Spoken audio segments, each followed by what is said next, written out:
Hop Frog, or The Eight Chained Orangutans, by Edgar Allan Poe, first published in 1849. I never knew anyone so keenly alive to a joke as the king was. He seemed to live only for joking. To tell a good story of the joke kind, and to tell it well, was the surest road to his favor. Thus it happened that his 7 ministers were all noted for their accomplishments as jokers. They all took after the king, too, in being large, corpulent, oily men, as well as inimitable jokers.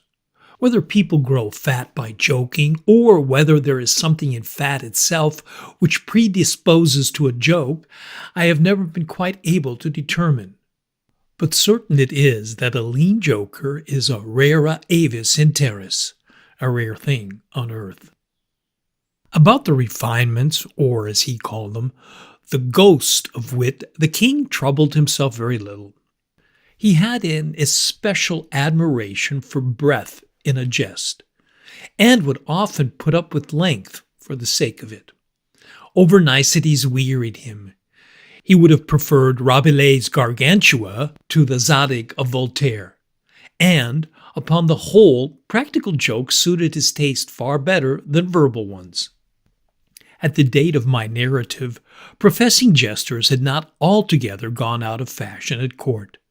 Several of the great continental powers still retained their fools, who wore motley with caps and bells, and who were expected to be always ready with sharp witticisms at a moment's notice, in consideration of the crumbs that fell from the royal table.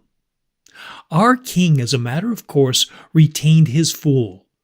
The fact is, he required something in the way of folly, if only to counterbalance the heavy wisdom of the 7 wise men who were his ministers, not to mention himself. His fool or professional jester was not only a fool, however. His value was trebled in the eyes of the king by the fact of his being also a dwarf and a cripple. Dwarfs were as common at court in those days as fools, and many monarchs would have found it difficult to get through their days are rather longer at court than elsewhere, without both a jester to laugh with and a dwarf to laugh at. But, as I have already observed, your jesters, in 99 cases out of 100, are fat, round, and unwieldy, so that it was no small source of self-gratulation with our king that, in Hop Frog, this was the fool's name, he possessed a triplicate treasure in one person. I believe the name Hop Frog was not that given to the dwarf by his sponsors at baptism, but it was conferred upon him, by general consent of the several ministers on account of his inability to walk as other men do. In fact, Hop Frog could only get along by a sort of interjectional gait, something between a leap and a wriggle, a movement that afforded illimitable amusement and, of course, consolation to the king, for, notwithstanding the protuberance of his stomach and a constitutional swelling of the head, the king by his whole court was accounted a capital figure. But although Hop Frog, through the distortion of his legs, could move only with great pain and difficulty along a road or floor, the prodigious muscular power which nature seemed to have bestowed upon his arms by way of compensation for deficiency in the lower limbs enabled him to perform many feats of wonderful dexterity, where trees or ropes were in question or anything else to climb. At such exercises he certainly much more resembled a squirrel or a small monkey than a frog. I am not able to say with precision from what country Hop Frog originally came. It was from some barbarous region, however, that no person had ever heard of. A vast distance from the court of our king, Hop Frog and a young girl very little less dwarfish than himself, although of exquisite proportions and a marvelous dancer, had been forcibly carried off from their respective homes in adjoining provinces and sent as presents to the king by one of his ever-victorious generals. Under these circumstances, it is not to be wondered at that a close intimacy arose between the 2 little captives. Indeed, they soon became sworn friends. Hop Frog, who, although he made a great deal of sport, was by no means popular. Had it not in his power to render Trippetta many services. But she, on account of her grace and exquisite beauty, although a dwarf, was universally admired and petted. So she possessed much influence, and never failed to use it whenever she could for the benefit of Hop Frog. On some grand occasion, I forget what, the king determined to have a masquerade, and whenever a masquerade or anything of that kind occurred at our court, then the talents both of Hop Frog and Trippetta were sure to be called into play. Hop Frog, in especial, was so inventive in the way of getting up pageants, suggesting novel characters, and arranging costumes for masked balls, that nothing could be done, it seems, without his assistance. The night appointed for the fête had arrived. A gorgeous hall had been fitted up, under Trippetta's eye, with every kind of device which could possibly give éclat to a masquerade. The whole court was in a fever of expectation. As for costumes and characters, it might well be supposed that everybody had come to a decision on such points. Many had made up their minds as to what roles they should assume, a week or even a month in advance, and, in fact, there was not a particle of indecision anywhere, except in the case of the king and his 7 ministers. Why they hesitated, I never could tell, unless they did it by way of a joke. More probably, they found it difficult, on account of being so fat, to make up their minds.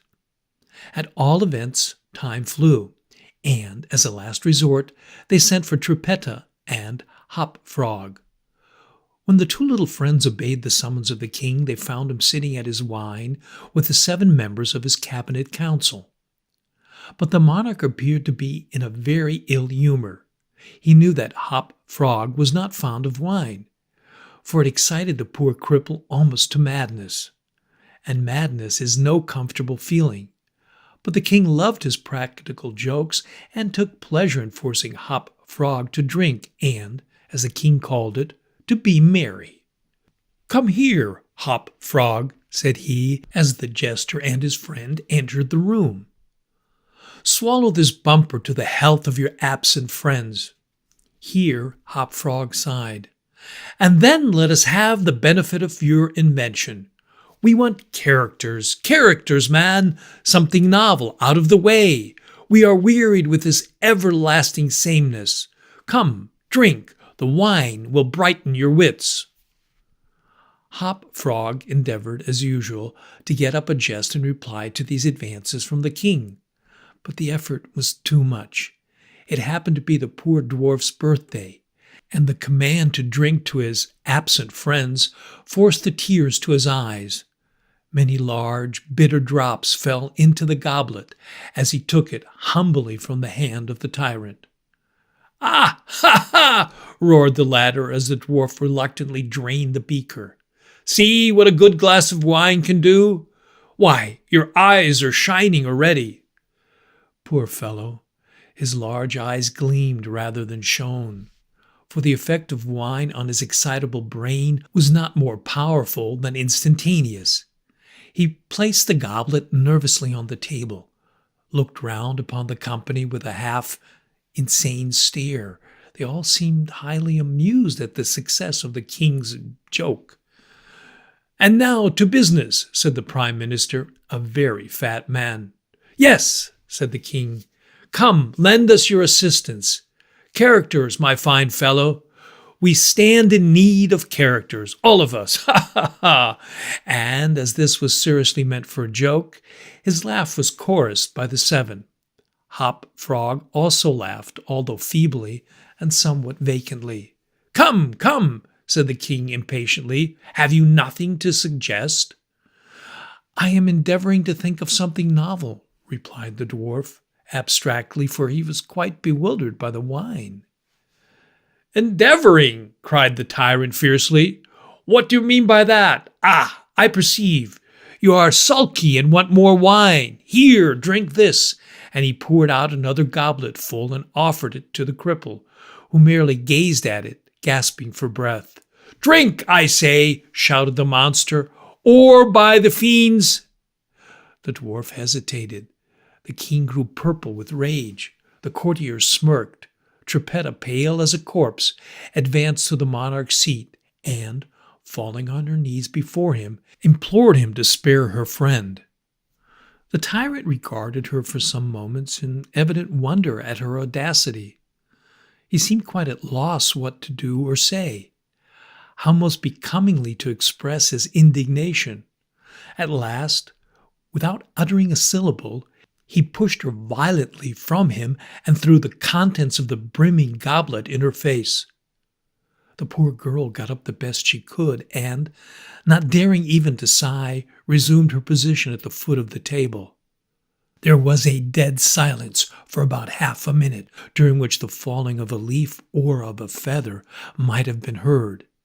It was interrupted by a low but very harsh and protracted grating sound, which seemed to come at once from every corner of the room. What are you making that noise for?" demanded the king, turning furiously to the dwarf. The latter seemed to have recovered in great measure from his intoxication, and, looking fixedly but quietly into the tyrant's face, merely ejaculated, I? How could it have been me?" "The sound appeared to come from without," observed one of the courtiers. "I fancy it was the parrot at the window wetting his bill upon his cage wires." "True," replied the monarch, as if much relieved by the suggestion. "But on the honor of a knight I could have sworn that it was the gritting of this vagabond's teeth." Hereupon the dwarf laughed. The king was too confirmed a joker to object to anyone's laughing, and displayed a set of large, powerful, and very repulsive teeth. Moreover, he avowed his perfect willingness to swallow as much wine as desired. The monarch was pacified, and having drained another bumper with no very perceptible ill effect, Hop Frog entered at once and with spirit into the plans for the masquerade. "I cannot tell what was the association of idea," observed he very tranquilly, and as if he had never tasted wine in his life.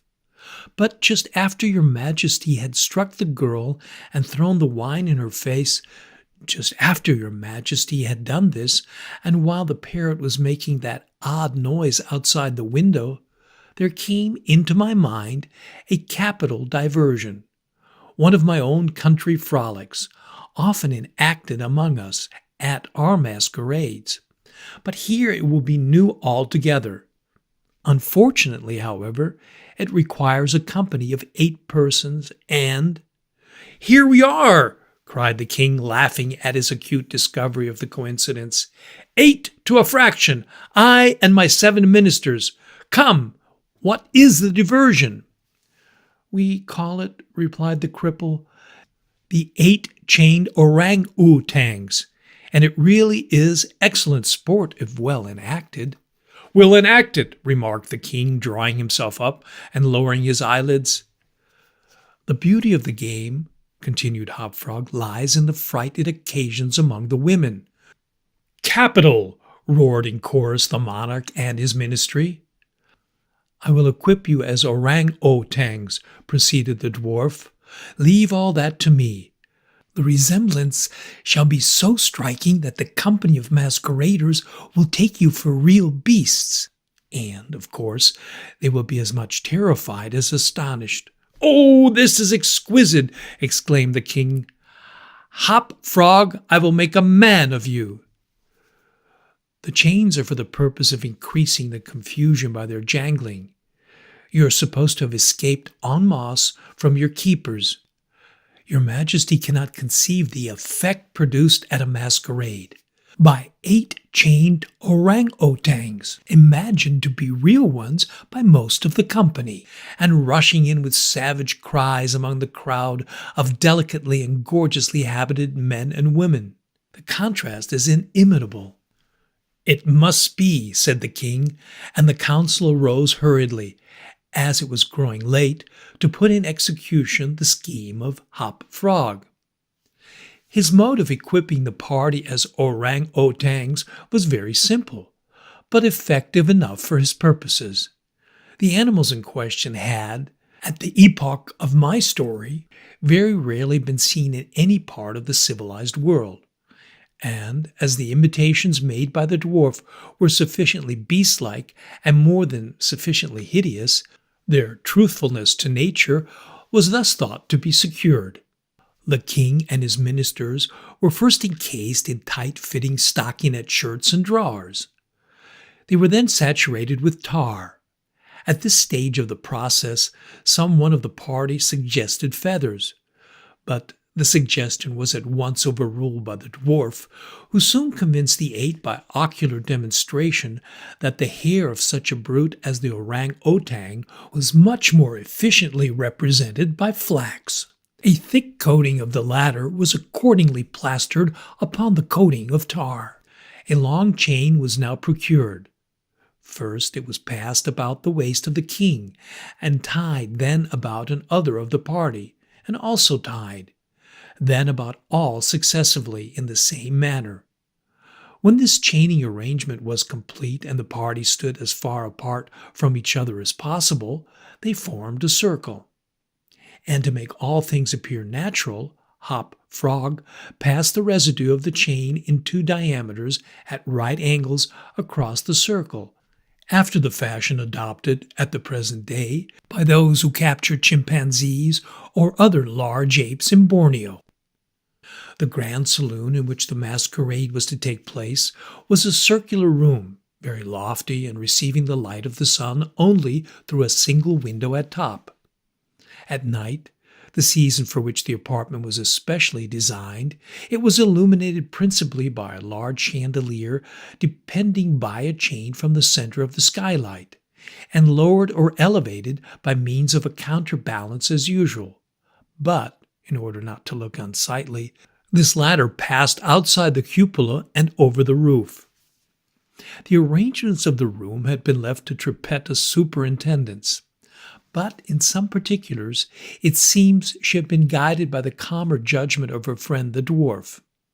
At his suggestion it was that, on this occasion, the chandelier was removed.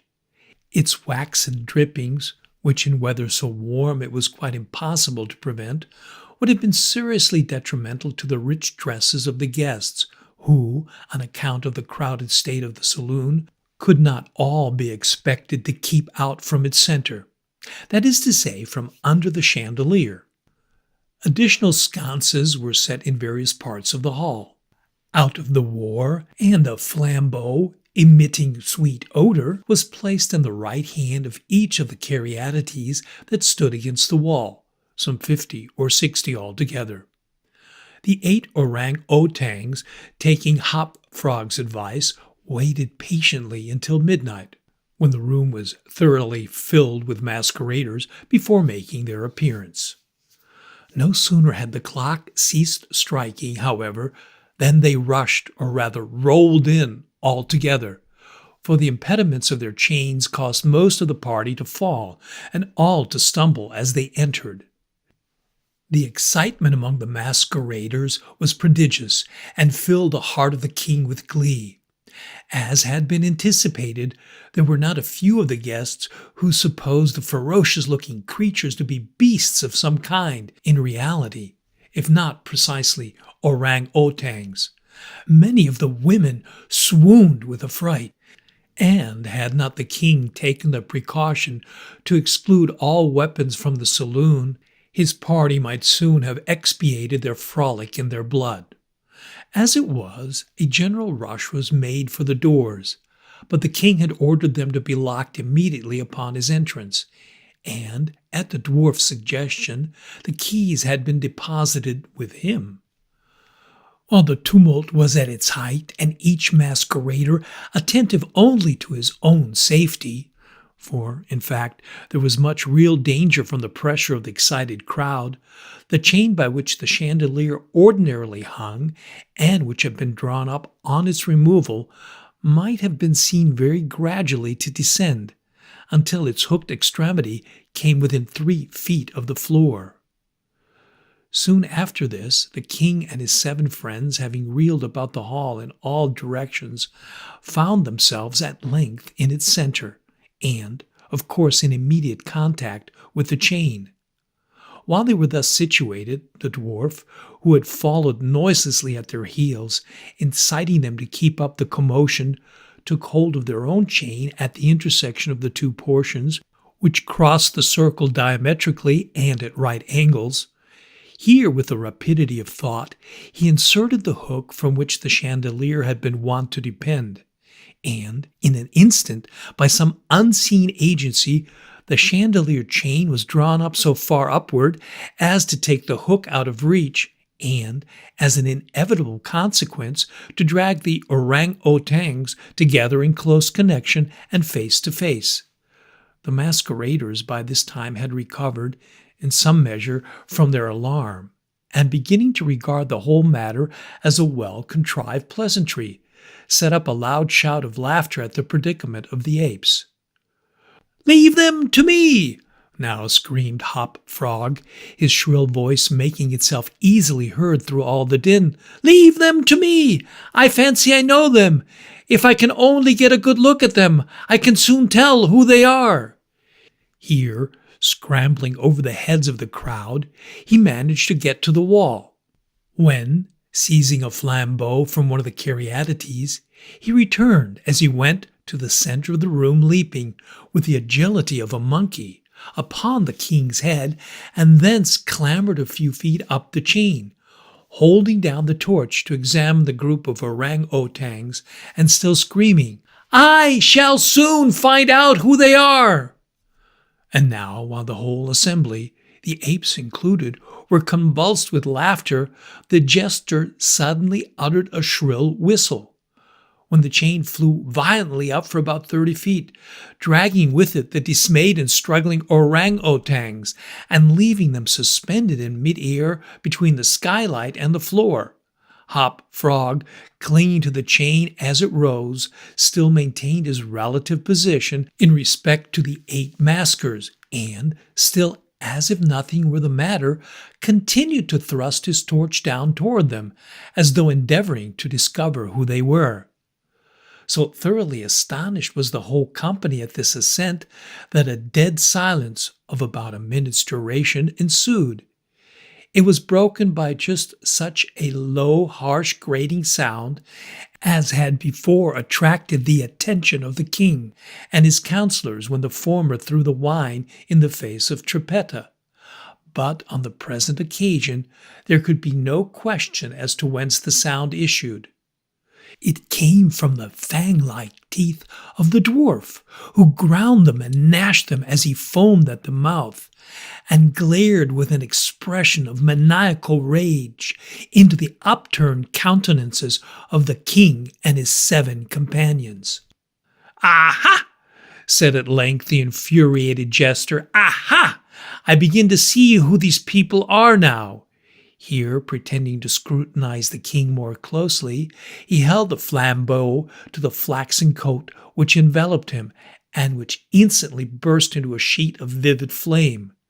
In less than half a minute, the whole 8 orang-outangs were blazing fiercely amid the shrieks of the multitude, who gazed at them from below, horror-stricken, and without the power to render them the slightest assistance. At length, the flames, suddenly increasing in virulence, forced the jester to climb higher up the chain, to be out of their reach, and as he made this movement, the crowd again sank for a brief instant into silence. The dwarf seized his opportunity and once more spoke. "I now see distinctly," he said, "what manner of these people these maskers are. They are a great king and his 7 privy councillors. A king who does not scruple to strike a defenseless girl, and his 7 councillors who abet him in the outrage. As for myself, I am simply Hop Frog, the jester, and this is my last jest."